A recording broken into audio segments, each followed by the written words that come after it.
Claro, efectivamente, doctor Herbert Cuba García, nosotros criticamos en el programa anterior el artículo de Hernán Garrido Leca, donde se quejaba que los médicos se iban a España a buscar un mejor futuro, que necesitaba dinero, cuando efectivamente ni siquiera ejecutaba su presupuesto. ¿Qué pasa con Hernán Garrido Leca?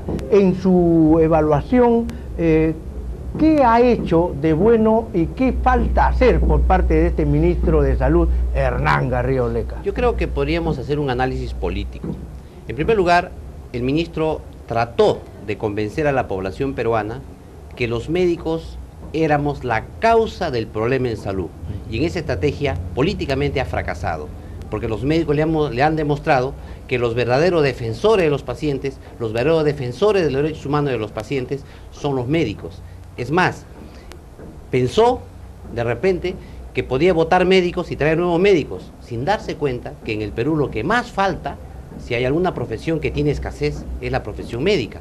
El Perú debería tener 80.000 médicos trabajando por el país y solo tiene 44.000. O sea, tenemos casi un déficit del 30% de médicos. En consecuencia, maltratar a los médicos desde el Ejecutivo es una pésima estrategia, porque son bienes escasos.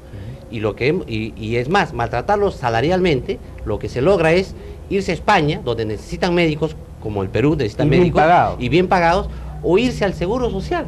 Y en consecuencia el Ministerio de Salud queda pues desprotegido con médicos, como lo reconoce en su artículo el ministro. Dice que el Perú, así para la emergencia, necesita 7.500 médicos, así para la emergencia. Pero yo le digo, no piense usted en 7.500 médicos, piense usted en 30.000, porque el Perú tiene 40.000 colegios y solamente tiene 7.000 postas.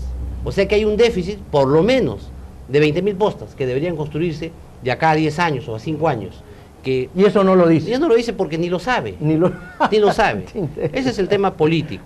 En el tema técnico, creo que el ministro de Salud no ha partido de un diagnóstico adecuado de la situación del país. Aquí tenemos 3 áreas inmensas. La primera área son las estrategias sanitarias, es decir, la lucha contra las epidemias. Y en esto no ha sido eficaz. Tenemos el problema de la tuberculosis, el problema de la malaria, tenemos el VIH-Sida, tenemos la contaminación que inclusive intrahospitalaria de enfermedades, etcétera, etcétera. Aquí hay un problema de lucha contra las infecciones contagiosas, o sea, las estrategias sanitarias. Y la falta de supervisión a los hospitales de solidaridad. El segundo punto, exactamente. El segundo punto que viene es cómo funcionan los servicios de salud. ¿Y cómo funcionan los servicios de salud? Ahí tienen todos los sectores, porque él es el ente rector. Él tiene que ver cómo funcionan los municipales, los privados, tiene que ver cómo funciona el Seguro Social, el MINSA. Y mire usted lo que existe en el Perú, la ley de la selva. Si usted sale de aquí de San Juan de Lurigancho nomás, y vamos servicio por servicio médico, vamos a ver si acreditan, si son médicos todos los que atienden, si son adecuadamente, son profesionales, tienen los estándares adecuados de atención médica, no solamente los servicios del MINSA, hablemos también de salud y solidaridad, y el sector privado, a todos. Ahí no hay nada. No ha hecho en absoluto un trabajo para por lo menos formalizar el sector salud en el país.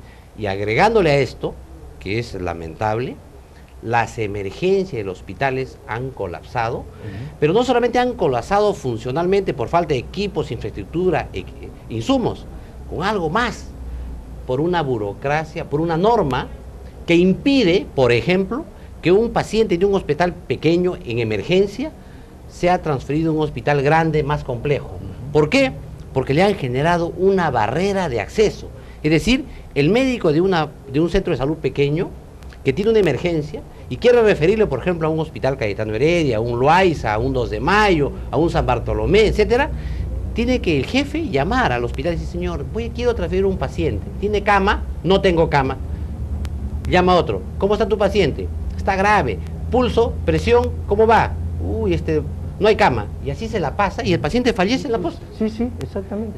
¿Y por qué? Porque la norma que tiene el Ministerio de Salud dice que el jefe del centro de salud, de la posta o del centro pequeño, tiene que coordinar con el hospital. Y esta es una aberración, una violación de los derechos del paciente, porque la ley de emergencia señala con claridad que cualquier establecimiento tiene que recibir en cualquier circunstancia al paciente en una emergencia.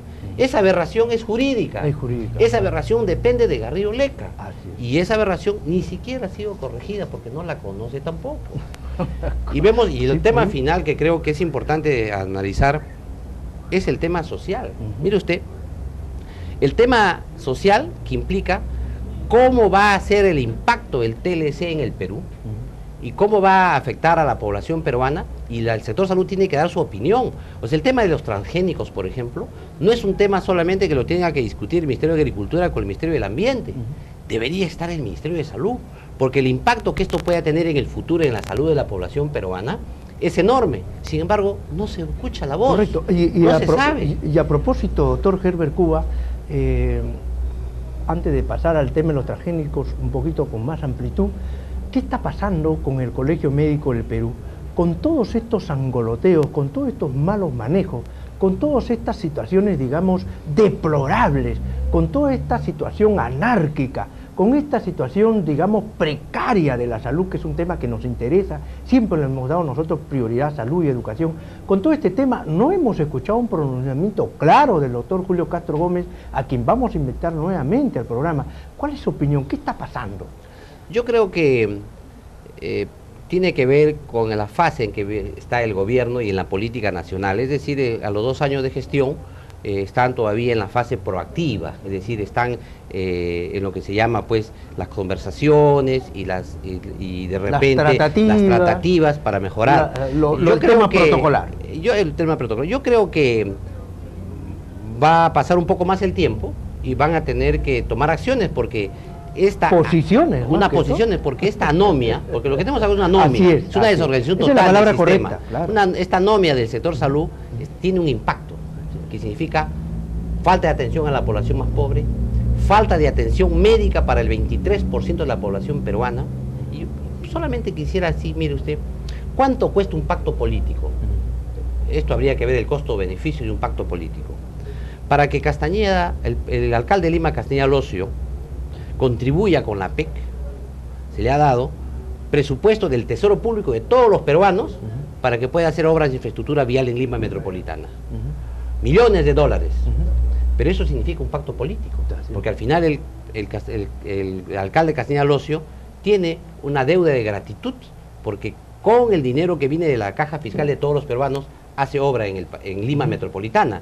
Pregunto yo, si ese dinero, en lugar de ser designado centralistamente, que es dinero de todos los peruanos, a la capital de la República, Lima Metropolitana, hubiese sido transferido a las regiones más alejadas para hacer hospitales, materia de salud, claro, centro de salud, otro sería el resultado. Bien, doctor, de otro lado, ojalá que no haya un pacto bajo la mesa entre el Colegio Médico del Perú y el gobierno, porque los hemos visto últimamente en abrazos y besos.